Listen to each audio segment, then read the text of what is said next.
At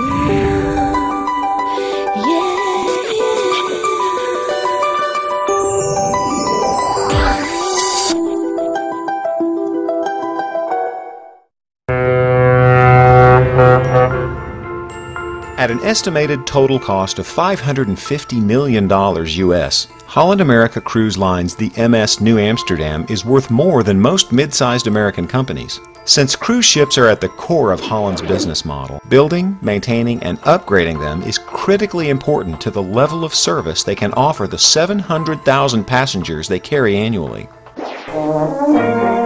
You know, most people today just think of us as a cruise line. We're actually over 130 years old and started as a cargo and passenger transport company. In fact, we actually transported almost 1 million immigrants from Europe over to America, but we were also one of the first companies to do a vacation cruise. Way back in 1895, if you can believe that, there was already a market for a vacation type of an experience on a passenger vessel. All companies, regardless of industry and size, must constantly determine how to invest resources. A capital expenditure is a major equipment or facility purchase that requires a significant capital, or cash, outlay to acquire. The process of making a capital expenditure decision is referred to as capital budgeting, and it involves choosing among various capital projects to find the one or ones that will maximize a company's return on its financial investment. One of our major initiatives is to keep our product fresh and relevant for our brand. And so that means investing in the onboard experience, including the staterooms, the common areas, the back of the house technical features of our vessels.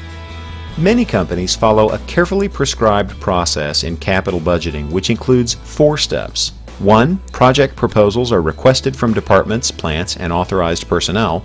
2. Proposals are screened by capital budget committees.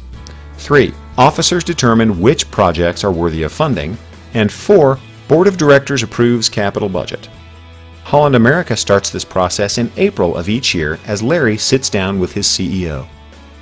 And we lay out a guideline as to what we think is a level of capital expenditures we can afford given the projected profitability and cash flow of the company for the next budget season. Then we issue those guidelines to senior management in the company, and we hold meetings, and they come to the capital expenditure meetings with their basically wish list of what they think they need. Everybody comes in high, and but it's you know, you don't want to come in with something that's frivolous. You need to present yourself that ultimately is going to help drive profitability, brand awareness, and I think we do a pretty good job of that. There are 2 popular capital budgeting techniques for evaluating capital investments: cash payback and the net present value method. The cash payback technique identifies the time period required to recover the cost of the capital investment from the net annual cash flow produced by the investment. The formula, assuming equal net annual cash flows in each year, is cost of capital investment divided by estimated net annual cash flow equals cash payback period. The shorter the payback period, the more attractive the investment. Discounted cash flow techniques take into account both the time value of money and the estimated net cash flow from the investment.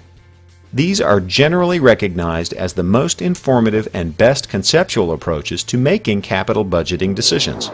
The net present value decision rule is: accept the project if net present value is 0 or positive. Reject the project if net present value is negative. Holland America Cruise Lines strives for a specific minimum return on their investment, so they use the internal rate of return technique. The internal rate of return decision rule is: accept the project when the internal rate of return is equal to or greater than the required rate of return. Reject the project when the internal rate of return is less than the required rate of return. Ultimately, the capital budgeting evaluation process is one that follows a very specific set of guidelines. And we use an internal rate of return of 14%. So we have a fairly high hurdle rate in order to get the capital expenditure approved. At the same time, it isn't a perfect science, and there are many factors that can affect the best predictions. For that reason, they are very cautious. A cruise ship isn't like a copy machine or fleet car. A ship purchase at the wrong moment could have serious impact on Holland America's bottom line. As such, they always take care to perform post-audits, evaluations of a capital investment's actual performance. Post-audits create an incentive for managers to make accurate estimates, and they are useful for determining whether a company should continue, expand, or terminate a project. Walking around a Holland America ship with Larry is kind of fun. He's been at the company for over 25 years, and he has a great memory for numbers, so he can list everything about purchases and fleet upgrades. This ship, for example, was built in the mid-1990s for about $350 million, but they've since made over $40 million in upgrades. One aspect of that I really enjoy about the job is the planning process. It's really the heart of your company. You know, generally, employees in a company want to see it grow, and for us, a new ship represents growth. It represents longevity. It represents job security. You know, you feel very proud about working for the company when you have new products coming online, and they're very well received by our guests.